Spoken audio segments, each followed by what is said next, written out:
Hi. ഒരുപാട് സാമൂഹിക വിഷയങ്ങളും നിങ്ങളുടെ മുന്നിലേക്ക് കൃത്യം തെളിവ് വെച്ച് കൊണ്ടുവന്നിട്ടുള്ള ഞാൻ പുതിയൊരു വിഷയമായിട്ട് വന്നിരിക്കുകയാണ്. നിങ്ങളുടെ സപ്പോർട്ട് വേണം. തീർച്ചയായിട്ടും ഞാൻ പറയുന്ന വിഷയങ്ങൾ നിങ്ങൾ തെളിവിൻ്റെ അടിസ്ഥാനത്തിൽ വിശ്വസിക്കുകയും മനസ്സിലാക്കുകയും ചെയ്യും വേണം. ആർക്ക് വേണമെങ്കിലും ഡോക്യുമെൻ്റ് കൈമാറാൻ ഞാൻ തയ്യാറാണ്.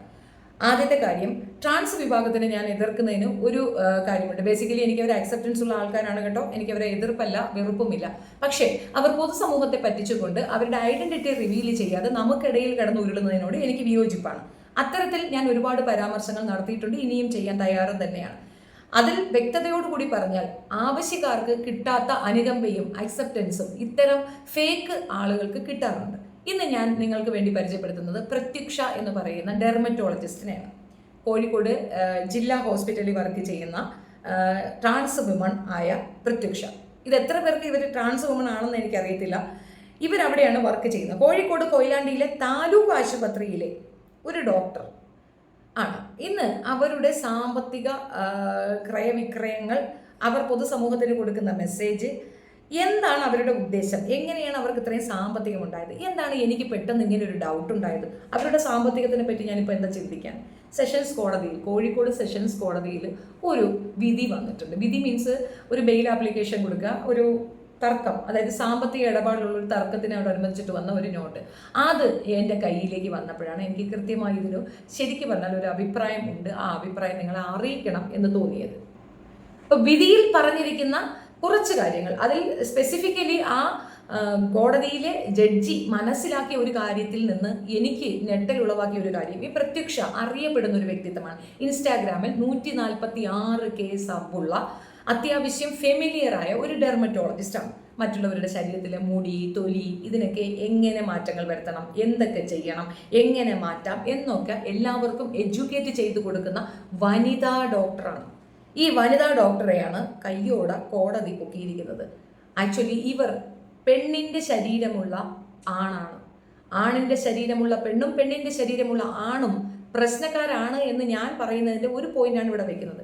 വനിതാ ഡോക്ടറായ ഇവരെ വിശ്വസിച്ച് കോഴിക്കോടുള്ള മെജോറിറ്റി പെണ്ണുങ്ങളും പോയി അവരവരുടെ എല്ലാം തുറന്ന് കാണിച്ചു കൊടുക്കും. കാരണം എവിടെയൊക്കെ പ്രോബ്ലംസ് ഉണ്ടോ, ചിലർക്ക് ഹെയർ റിമൂവൽ ആയിരിക്കും, ചിലർക്ക് അവിടെ എന്തെങ്കിലും പ്രശ്നങ്ങളായിരിക്കും, അതായത് മാറിടം വലിപ്പം, മാറിടം ചുരുക്കം ഇത്യാദി കർമ്മങ്ങളും ഒക്കെ ചെയ്തു. ഡെർമറ്റോളജിസ്റ്റ് ആണെന്ന് ഓർത്തുകൊള്ളുക.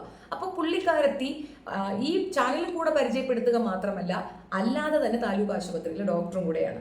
ഒരു വനിതാ ഡോക്ടറുടെ അടുത്ത് പോയി നമ്മൾ എന്തൊക്കെ പറയാം, എന്തൊക്കെ ചെയ്യാം, അവരുടെ ഉള്ളിലുള്ള പുരുഷനെ അറിയാതെയല്ലേ നമ്മൾ ഇതൊക്കെ ചെയ്തുകൊണ്ടിരിക്കുന്നത് എന്നുള്ളതാണ് ഇതിനകത്ത് അയണിത്തിൽ. ഇനി ഇവരാർക്കെതിരെയാണ് പരാതി കൊടുത്തത്? അതും വിശ്വാസയോഗ്യതയല്ലാത്ത ഒരു ഭയങ്കരമായ ഒരു കാര്യമാണ്.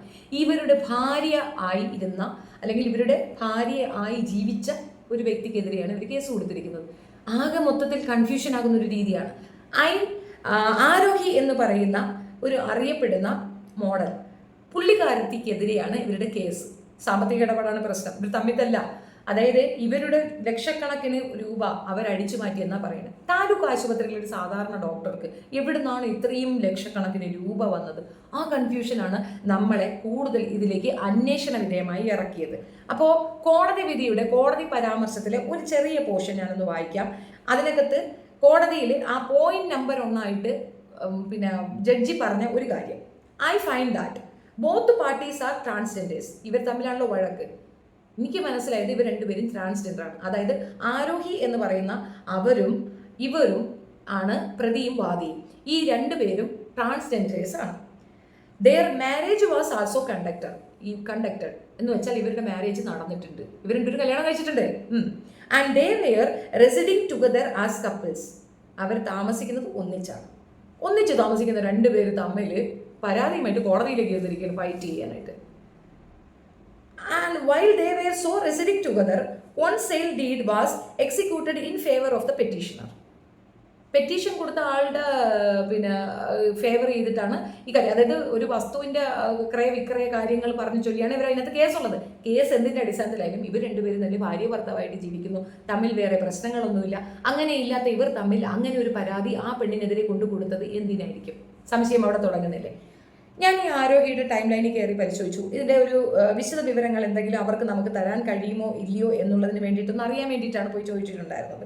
പക്ഷേ അവിടുന്ന് റിപ്ലൈ ഒന്നും വന്നില്ല. പ്രത്യക്ഷയ്ക്ക് എന്താണ് ഇവരുമായിട്ടുള്ള കണക്ഷൻ എന്നുള്ളതാണ് എൻ്റെ ഒരു ഡൗട്ട്. ഈ സ്ത്രീക്ക് എന്തടിസ്ഥാനത്തിലാണ് ഈ പറയുന്ന ഐൻ ഹണി ആരോഹിയുമായി എന്താണ് ബന്ധം? എന്ത് വഴിവിട്ട ബന്ധമാണ് അവരുമായിട്ടുള്ളത്? ആരാണ് ഈ പ്രത്യക്ഷ? എന്താണ് ഇവരുടെ ഉദ്ദേശ ലക്ഷ്യം? ഇവർക്ക് എവിടെ നിന്നാണ് ഇത്രയധികം പണം ഉണ്ടായത്? ആരാണ് ഇവരെ സപ്പോർട്ട് ചെയ്യുന്നത്? എന്താണ് ഇവരുടെ ഫിനാൻഷ്യൽ സ്രോതസ്? ഇതൊക്കെ കൺഫ്യൂഷനാണ്.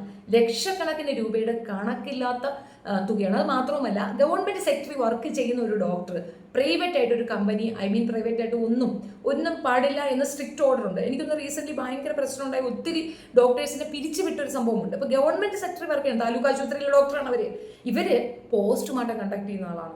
അതായത് പോസ്റ്റ്മോർട്ടം ചെയ്യാൻ പറ്റിയ അതിന് പെർമിഷൻ ഉള്ള ഒരാളാണ്.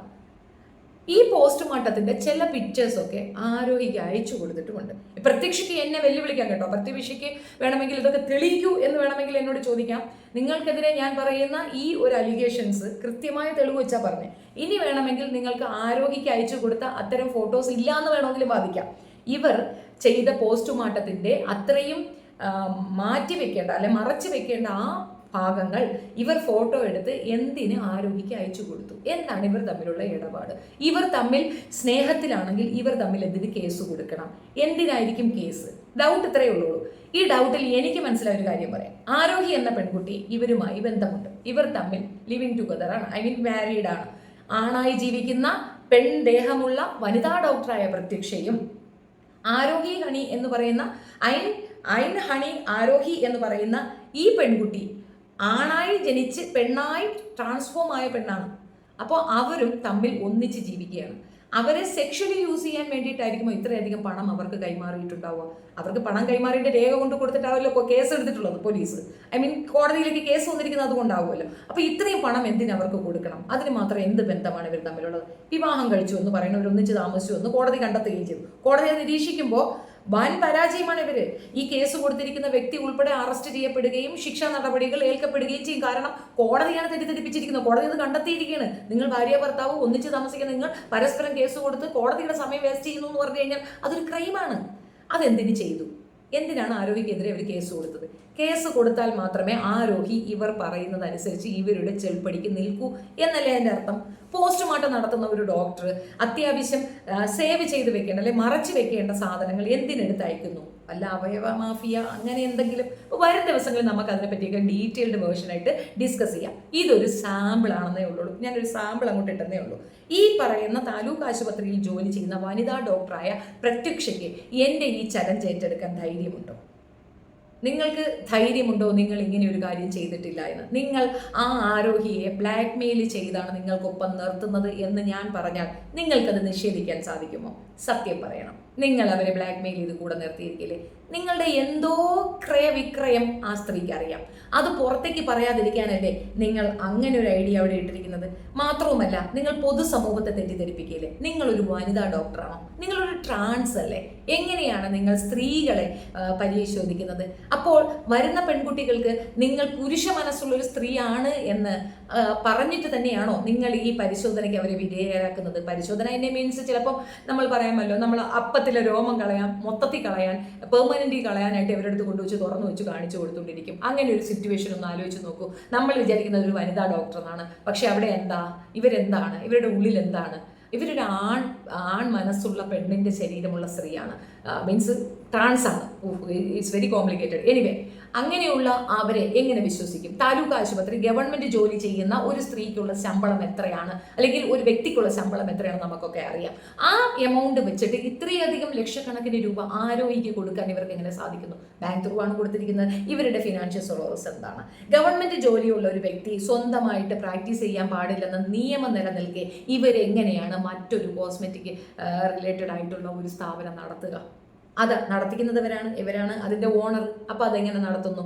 മാത്രമല്ല, പോസ്റ്റ്മോർട്ടം പോലെ അത്രയും സീരിയസ് ആയ ഹൈഡ് ചെയ്ത് വെക്കേണ്ട ഒരു സംഗതിയെ ഫോട്ടോ എടുത്ത് ആരോഹിക്ക് അയച്ചു കൊടുക്കുന്നതിൻ്റെ റീസൺ എന്താണ്? തമ്മിലുള്ള ഡീലിംഗ് എന്താണ്?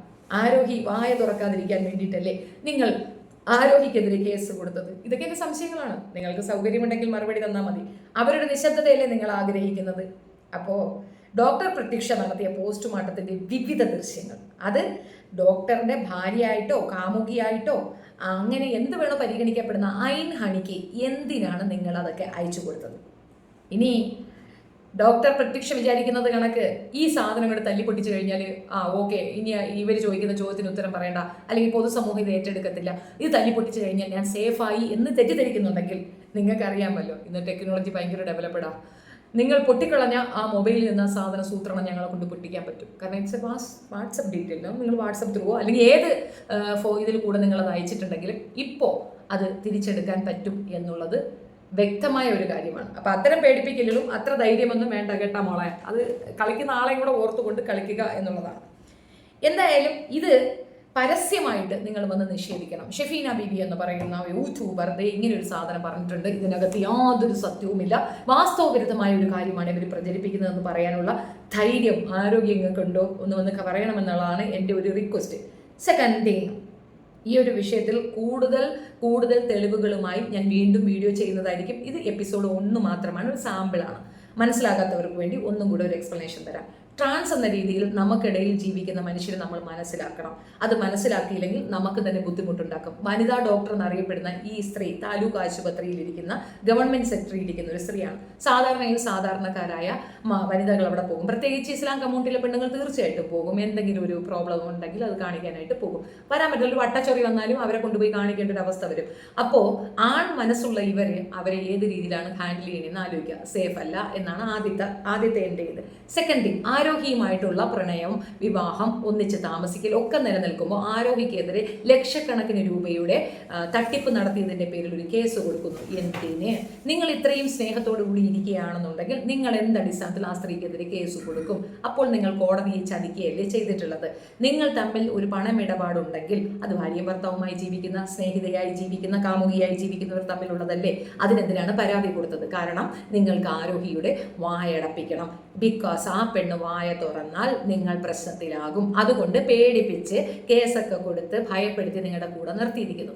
നിങ്ങൾ അതിനു വേണ്ടിയിട്ടാണ് അവർക്കെതിരെ കേസ് കൊടുത്തതെങ്കിൽ പണി പാലും വെള്ളത്തിൽ നിങ്ങൾക്കാണ് കിട്ടിയത്. കോടതി ഉൾപ്പെടെ, ഷെഫീന ഉൾപ്പെടെ മൊത്ത ദുനിയാവിലേക്ക് നിങ്ങളുടെ കള്ളത്തരം എത്താൻ അത് ഉപകരിച്ചു എന്നുള്ളതാണ്. ഈ ദൈവത്തിൻ്റെ ഒരു കയ്യൊപ്പ് എല്ലാത്തിനും ഉണ്ടാകും എന്ന് പറയുന്നത് സത്യമാണ് കേട്ടോ. നിങ്ങൾ ഇത്രയും കാലം ആളുകളെ പറ്റിച്ചുകൊണ്ട് ചെയ്ത എല്ലാ ചെയ്ത്തും, ആരോഗ്യ ഉൾപ്പെടെയുള്ള സ്ത്രീകളെയും വഞ്ചിച്ചുകൊണ്ട് നിങ്ങൾ കാണിച്ച എല്ലാ ചെയ്ത്തും പുറത്തു വരാൻ നിങ്ങൾ കൊടുത്ത ഈ ഒരു കള്ളക്കേസ് തന്നെ ഉപകരിച്ചു എന്നുള്ളതാണ് വസ്തുത.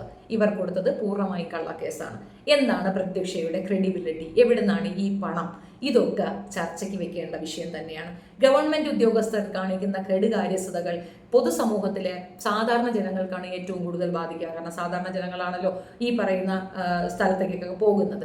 ഇനി ഇവർക്ക് മറ്റൊരു പിൻബലവും കൂടെയുണ്ട്. ഇവരെ ഞാൻ അന്വേഷിക്കാനും ഇവരുടെ പിറകിൽ ഞാൻ പോകാനുമുള്ള ഒരു കാരണം, നമ്മളുടെ കണ്ണൻ്റെ കിണ്ണ കയ്യും കാലും മുറിക്കാതെ ആ ഹോസ്പിറ്റലിൽ പോയി കിടന്നുകൊണ്ട് അവിടെ വെച്ചൊരു കള്ള സർട്ടിഫിക്കറ്റ് കൊടുത്ത മാഡം കൂടെയാണ് ഇവർ. താലൂക്ക് ആശുപത്രിയിൽ നിത്യ സന്ദർശകയാണ് ഇവർ. കൈ മുറിച്ചു, കാല് മുറിച്ചു, ആത്മഹത്യാ ശ്രമം നടത്തി എന്നൊക്കെ പബ്ലിസിറ്റി സ്റ്റണ്ട് ഇറക്കാൻ വേണ്ടിയിട്ട് അവർക്ക് സപ്പോർട്ട് ചെയ്ത ആളാണ് പ്രത്യൂഷ. അപ്പം ഞാൻ ഇവരിലേക്ക് എത്തിയ വഴിയും കൂടെ ഞാൻ നിങ്ങളെ അറിയിക്കണം. ഷെഫീനയ്ക്ക് പെട്ടെന്ന് എവിടെ നിന്ന് ഇത് കിട്ടിയെന്നുള്ള ഡൗട്ട് വേണ്ട. നമ്മൾ അവരുടെ പിന്നിൽ തന്നെയുണ്ട്. ഞാൻ പറഞ്ഞില്ലേ, ഇങ്ങോട്ടലച്ച് കോമ്പറ്റീഷൻ നടത്തിക്കൊണ്ടിരിക്കാൻ എനിക്ക് താല്പര്യമില്ല. ഞാൻ തൊട്ടത് കൃത്യമായിരിക്കും. ആ കൃത്യത ഞാൻ നിങ്ങളിലേക്ക് കൊണ്ടെത്തിക്കും. എവിഡൻസോട് കൂടി തന്നെയാണ് ഇത് പറഞ്ഞത്. അപ്പം കോടതി രേഖകളും കോടതി ഡോക്യുമെന്റ്സും ഒക്കെ ഉണ്ട്. ഞാനിതിവിടെ ചെയ്യത്തില്ല. Because I need to keep this ഈ ഒരു വീഡിയോ ഇവിടെ നിൽക്കണം എന്നുള്ളത് എൻ്റെ ആഗ്രഹമാണ്. അത് ഇട്ട് കഴിഞ്ഞാൽ അവരുടനെ പ്രൈവസി അടിച്ചു കളയും, ചാനൽ അടിച്ചു കളയുക എന്നുള്ളത് ഇവരുടെ പരിപാടിയാണ്. അതുകൊണ്ട് തന്നെ സ്ട്രൈക്ക് വിടാതിരിക്കാൻ ഞാനത് കാണിക്കുന്നില്ല. ആർക്ക് വേണമെങ്കിലും എന്നെ പ്രൈവറ്റിൽ കോൺടാക്ട് ചെയ്യാം. ഐ വിൽ സെൻഡ് യു ആ ഒരു സെഷൻസ് കോടതി വിധി ഞാൻ നിങ്ങൾക്ക് സെൻഡ് ചെയ്ത് തരുന്നതായിരിക്കും. അപ്പോൾ കോടതി വിധിയുടെ അടിസ്ഥാനത്തിൽ ഈ സ്ത്രീ കാണിച്ച എല്ലാ വൃത്തികേടുകളും കൃത്യമായി മനസ്സിലാക്കി കോടതി അതിനകത്ത് ബോധ്യപ്പെടുത്തി വെച്ചിട്ടുണ്ട്. കൃത്യമായിട്ട് എഴുതി വെച്ചിട്ടുണ്ട്. വലിയത് ഹ്യൂജാണ്, അത് വായിക്കാൻ ഒക്കത്തില്ല. വരും ദിവസങ്ങളിൽ എപ്പിസോഡുകളിൽ ഞാനത് വിവരിക്കുന്നതായിരിക്കും. പ്രത്യക്ഷ വരൂ, വന്നിതിനെ ഒന്ന് എതിർക്കൂ. എനിക്കതാണ് ആഗ്രഹം. പ്രത്യക്ഷ ഇതിനെതിരെ പറഞ്ഞിട്ടില്ല വെച്ചാൽ ഞാനിത് എല്ലാ മീഡിയാസിനെ കൊണ്ടും പറയിക്കും. അത്രയേ ഉള്ളൂ, സിമ്പിൾ. എനിക്കത് അറിയണം. നിങ്ങൾ എന്തിന് ആരോഗ്യക്കെതിരെ കേസ് കൊടുത്തു? നിങ്ങൾ എന്തിനാണ് പോസ്റ്റ്മോർട്ടം പോലുള്ള അത്രയും സീരിയസ് ആയ ഒരു സംഗതി നിങ്ങൾ പിക്ചർ എടുത്ത് ആ സ്ത്രീക്ക് അയച്ചു കൊടുത്തത്? നിങ്ങൾ അവയവ മാഫിയയുടെ ആളാണോ? നിങ്ങൾക്ക് എവിടുന്നാണ് ഇത്രയും പണം? നിങ്ങൾ എന്തിനാണ് സർക്കാർ ജോലിയെ മിസ്യൂസ് ചെയ്യുന്നത്? സർക്കാർ ജോലിയിൽ ഇരുന്നു കൊണ്ട് മറ്റ് സ്ഥാപനങ്ങളുടെ ഓണർഷിപ്പ് എടുക്കുന്നത് എന്തടിസ്ഥാനത്തിലാണ്? നിങ്ങൾ ശരിയായ ഒരു മാതൃകയാണോ? അവിടെ ഇരുന്നു കൊണ്ട് മുടിയും മെലയും വളരുന്ന കാര്യത്തിനെ പറ്റിയിട്ടുള്ള ഇതൊക്കെ എടുക്കുന്ന അത്യാവശ്യം 146K സബ്ബൊക്കെ ഉള്ള ഒരു ചാനൽ എന്നതിനപ്പുറം നിങ്ങളൊരു മനുഷ്യജീവി പോലുമാണോ എന്ന് എനിക്ക് സംശയമുണ്ട്. ഇത്രയധികം ക്രൂരതകളും തട്ടിപ്പുകളും ഒക്കെ കയ്യിൽ വെച്ചിട്ട് നിങ്ങൾ ഇനിയും ഇതുപോലുള്ള ഇങ്ങനെയുള്ള കുറേ വൃത്തികേടുകളെ കൂട്ടുനിർത്തി അല്ലെങ്കിൽ അവരെ ജയിപ്പിക്കാൻ വേണ്ടി നിങ്ങൾ കാണിക്കുന്ന കള്ളക്കളികൾ ഒന്നൊന്നായി പുറത്തേക്ക് കൊണ്ടുവരും. നമ്മുടെ നാട്ടിലൊരു ചൊല്ലുണ്ട്, തൂറിയവനെ ചുമന്നാൽ ചുമന്നവൻ നാറും. അത് തന്നെയാണ് നിങ്ങൾക്ക് ഇപ്പോൾ സംഭവിച്ചത്. അല്ലെങ്കിൽ ഞാൻ നിങ്ങളിലേക്ക് എത്തില്ലായിരുന്നു എന്നുള്ളത് വസ്തുത. കൂടുതൽ വിഷയങ്ങൾ അല്ലെങ്കിൽ ഇതിനെപ്പറ്റിയുള്ള കൂടുതൽ വിശദീകരണങ്ങളുമായി അടുത്ത എപ്പിസോഡിൽ കാണാം. Thank you. അപ്പോൾ പ്രത്യക്ഷ മാഡം എനിക്കൊരു മറുപടി തരുമെന്ന് ഞാൻ പ്രതീക്ഷിക്കുന്നു. അതൊരു ചലഞ്ചായിട്ട് ഏറ്റെടുക്കണം മാഡം. നിങ്ങൾ എങ്ങനെയാണ്, എന്തിനാണ്, ആരാണ്, എന്തുകൊണ്ടാണ് എന്നുള്ളത്. പിന്നെ ഇതൊക്കെ അങ്ങോട്ട് ഡിലീറ്റ് ചെയ്യാം, ആണെങ്കിൽ മൊബൈൽ വാങ്ങിച്ച് തല്ലി പൊട്ടിക്കാം എന്നൊക്കെ നിങ്ങളുടെ ആ ഒരു വിശ്വാസം ഉണ്ടല്ലോ, നടക്കൂല മോളെ. അതിന് ഞങ്ങൾ അത്യാവശ്യത്തിൽ കൂടുതൽ സെക്യൂരിറ്റി ആക്കി വെച്ചിട്ടുണ്ട്. സോ കമ്മിങ് ഡേയ്സിൽ കൂടുതൽ വിഷയങ്ങൾ പറയാം. Thank you.